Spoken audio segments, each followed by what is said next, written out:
Hello, welcome back. I'm Claire, this is Purple Poppy, and today I am doing a impromptu video which is a Subbie request for the lovely Judith in my Facebook group, who was questioning the other day how people store all their coffee dyed papers. Now I use a number of office boxes that I have stolen from the business, but I did think that there was a very easy and cheap way to make your own. So as you can see, I have here a cereal box.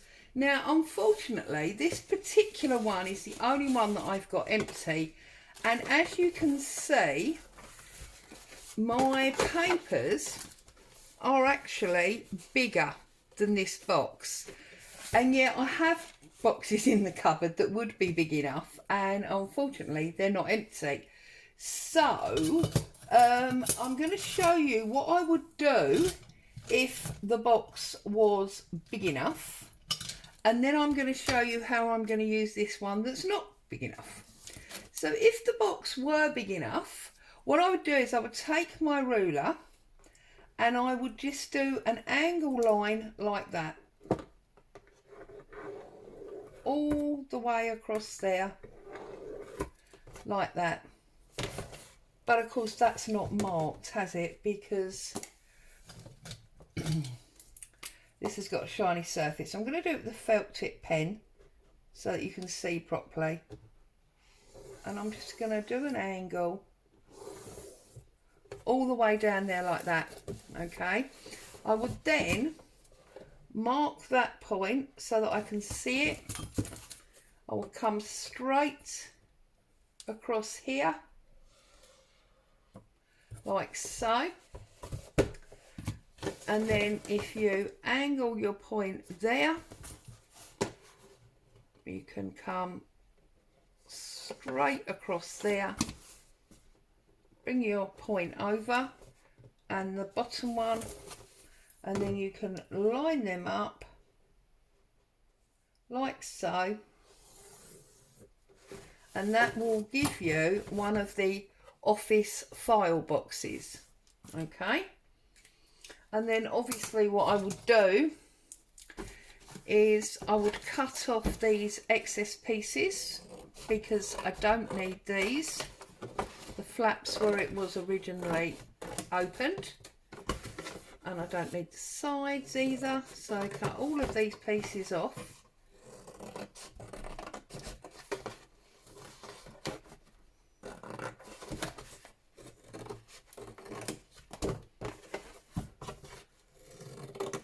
Like so, and then obviously I'll just cut it down here, round here, up there, and that would give me my file folder or my file box, whatever you want to call it. However, because if I did that, these papers are not going to fit in there. What I'm actually going to do is I'm going to do it the other way around. Excuse me. So I'm going to take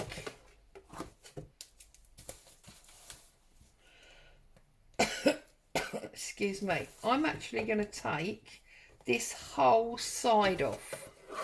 Okay, so don't really need to draw a line for you. You can see I'm just cutting all the way down that, well, it's basically a fold line, isn't it? All the way down the fold line like so. I'm going to go across the bottom. Now I know that piece is loose, but I do want that piece for the strength on the bottom, so even if it falls off, don't lose it. Back up the other side,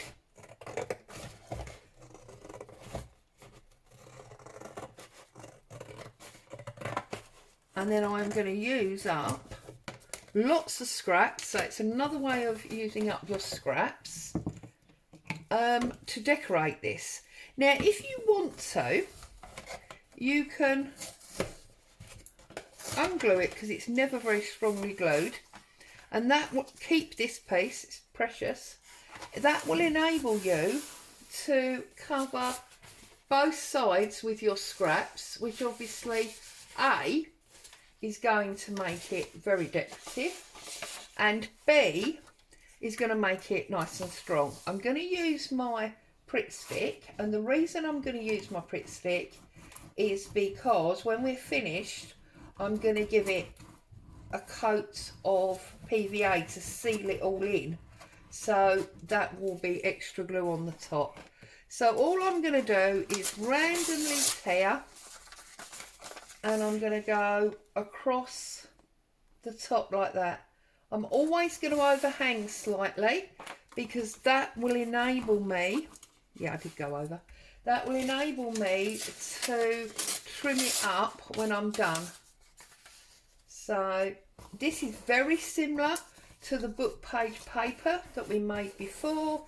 It's basic sort of collage, but if, as you see, I'm using lots of different book pages because I have many books that I no longer need because I've used all of the covers, you get an extra interest because obviously they're all slightly different texts, they're different coloured papers. Now if you don't have lots of book pages that you don't need, then you can do this with newspaper. You do not need to purchase anything for this task other than the glue. Alright, nice and easy, just making it all covered, strong and interesting. Now I won't do it on the inside, but on the outside I will also add some pictures and some decorative paper scraps just to really decorate it up a little bit more. Now I'm also going to go right down into the bottom. Obviously I'm only going to do 2 of the flaps because the others will be stuck down. Okay.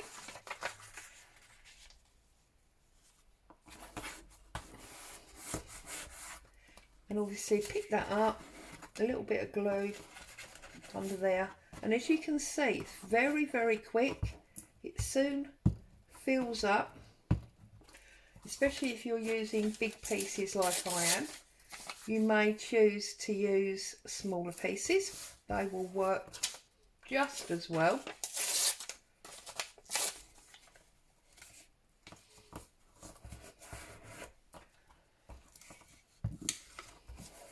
Okay, so there you go, Judith. This is really easy, and I am sure that you have all the required components in your house already, because I'm sure you will have some kind of cereal or food box that you can use, and I'm sure if you don't have book pages you will definitely have a newspaper that you could use, or a magazine or something. So you see already that side's done, and I'm just going to quickly carry on and finish up the rest, and then when it's all fully covered I'll turn it over and I will do the other side. And having done the other side, I will then turn it back because the other side will be slightly damp, whereas this one will be dry, and I will PVA the whole thing so that it's nice and sealed, and then I will turn it, and when it's dry I'll turn it back over and do the other side, and then I'll just stick it all back together again. So, you know, it's very, very simple, quite therapeutic, takes no real time, clears up lots of scraps and will get your desk a little bit tidier. So I always think, you know, nothing better than a tidy desk. So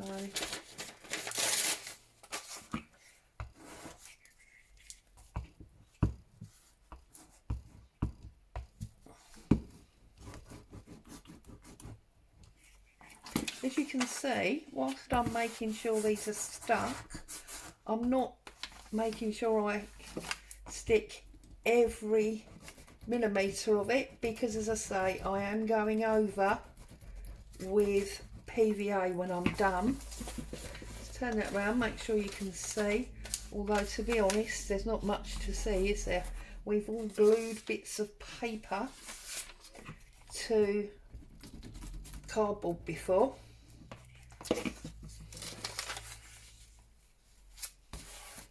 can always trim these overhanging bits up, so that's absolutely fine, no problem there at all.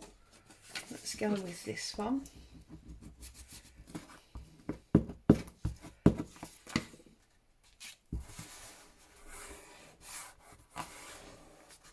Okay, I'm just trying to find different. Oh look, I've got a bit of vintage paper here from a shorthand book. What else have we got? We like things, you know, different. Oh, there's an odd bit here that's been embossed. It's a project I was working on yesterday. There's just bits that are on my desk, along with the books that I pulled out of the drawer. There we go. And then our last little piece there, I'm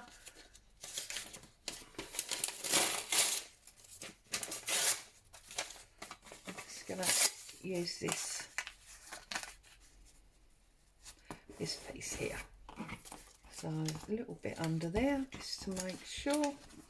And just like that, in no time at all, that's all covered. And obviously you can see we've got all these bits that we can trim, or we will need to trim later on. Okay, and then we'll do the other side. And then all you'll do, oh, shall I do the other side with you? Let's do it, because it didn't take long, did it?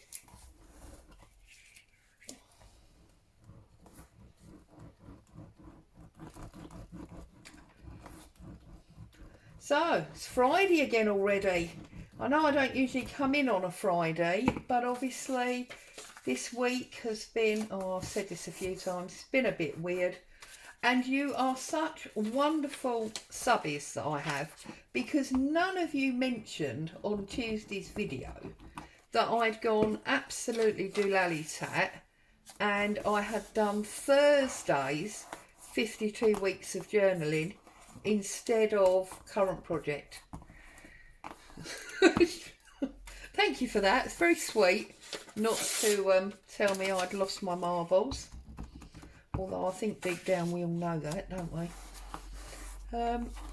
So then obviously that sort of left me with Thursday's video already done, but as it happened that was quite good because it enabled me to get my Happiness in Crafting Design team project out. So I did that one yesterday. See a number of you have seen that, made comments, so that was good.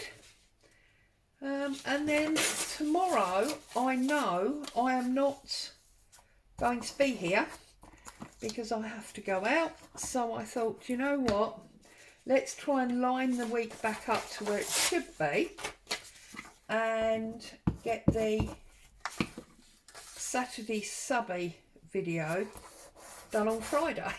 The rest of the week's been to pot. Why shouldn't Friday and Saturday be?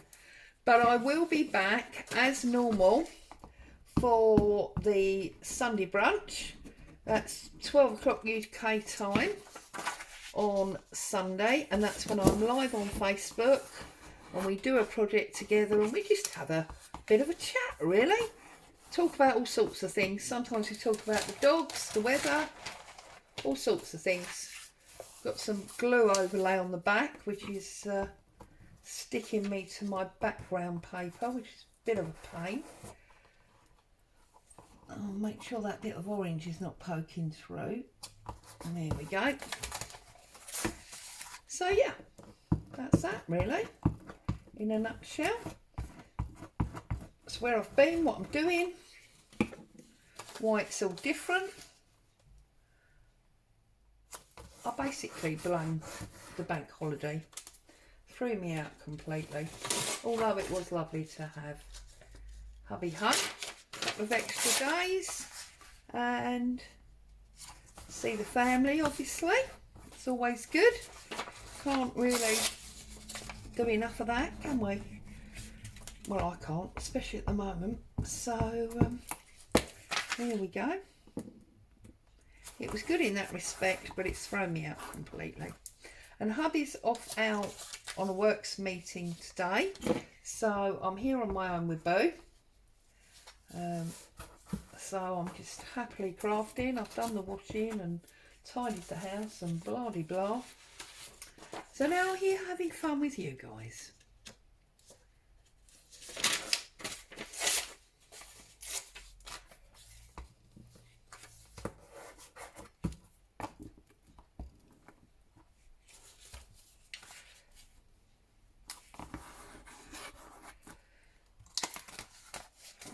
Okay. Now, as I said, I will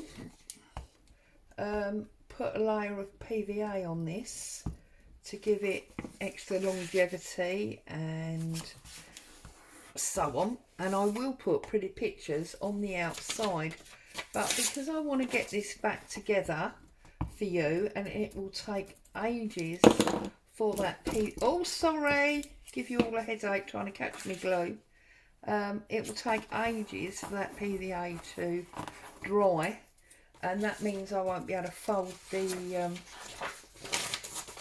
box back up. I'm not going to do that for this demonstration. I am just going to do this, put the box back together so that you can see how it would work, and then I will PVA it once it's all joined back together, when I can take my time and let it dry, because it usually needs to dry. You know, when I do my tea boxes, it really needs overnight to dry. So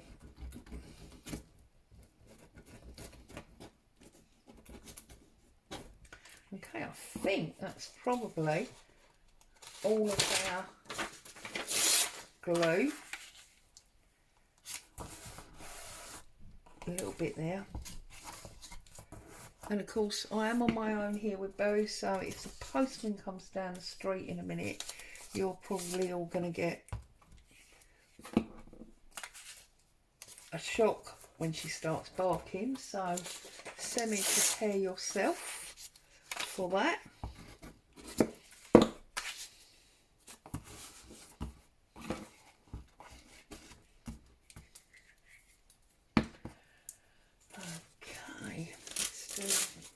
One, and these are pages that I've used as a glue book, so obviously they've already been semi-stuck to each other.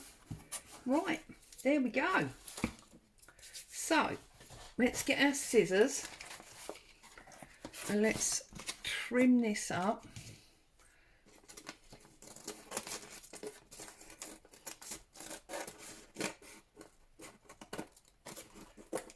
To where the box is.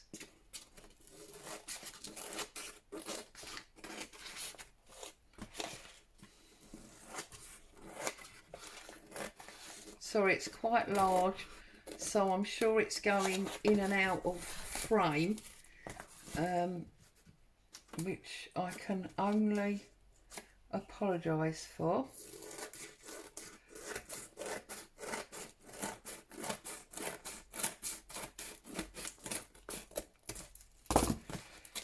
but obviously, oh, there's a bit of glue needed there. I need to pick it up in order to cut it.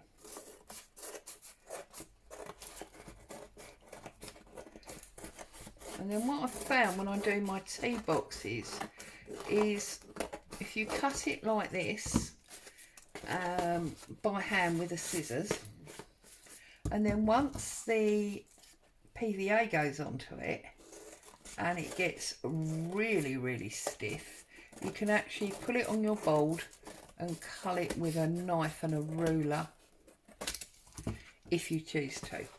Okay, so let's find our original box fold lines, which are there. Let's get our foam folder and press that home, because obviously you've got extra layers and glue on it now. And I find that one. How's that? So we need to look, fold it over, and this is why you need your PVA top coat, because it will hold all those ends down as well as making it a bit stronger. Okay, and then we need to find our bottoms, so I need to cut up there. Another one there, another one there. Okay, so we've cut up our bottoms. I hope you can see that. I'm just following the shape of the original box. That's all I'm doing. Okay, I've got glue all over my fingers, so everything's sticking to me. But hey ho, that's, you know, the way of the world. Again, give it a really good press. Okay, pick it up. You need to trim that bit there. Also, of course, if you use the tinted glue that I always use, and I've given you the recipe for many times, then you will add that grungy vintage brown tint to your project. Okay, there's a little bit there we need to trim. Okay, so now we can literally fold our box back together. See, there's a postman. Boo, it's fine, it's fine. Mummy's okay, it's fine. And just glue our pieces back together. And the easiest way to do that is to actually do it on the base. So, if you put your glue on your small flap, okay, and then you put glue on the much more angled flap, like so, then you can come in, press that one down, press that one down, turn it over, I hope you can see, and just press it down.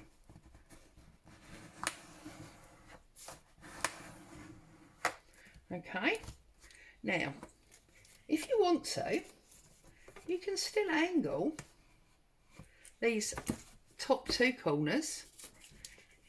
This is where I haven't got the PVA on yet. You can still angle these top two corners, because I've got it there, press flat. I can cut through like that. There you go. And I've still got a nice little corner angle. You know, and you can find bits of patterned paper that you've got. Look at that. And just decorate up the middle section. Or if you like it that way, just leave it with the glue. Now, the last bit, this little bit here, just to finish off that. So all I'm going to do is I'm going to wrap it in a piece of paper, like so. Press that down and fold that over like so. Okay, and then trim that off. That's now all covered, matches everything else. I'm just going to scrape up that lump of glue that I knocked off there, and then I'm going to put this in here, so I'm only going to glue half of it. Okay, and then turn it round, put the glue half on the inside and line it up like so. And now you have, obviously, as I say, you know, it needs its PVA, which is why some of these edges don't look completely glued down. And now you have a perfect storage for all your papers, and that will sit nicely on your desk. It will make you smile because you know it's something that you made, and it looks pretty. These aren't very thick papers. So there you go, Judy. That is how I would store all of my papers that were on my desk that I had coffee dyed and was waiting to use. So as always, I hope that's helped, giving you some inspiration. Use up your scraps and your freebies, create something lovely for your desk. As always, stay safe. Thank you for joining me. I'll see you again soon. Bye for now.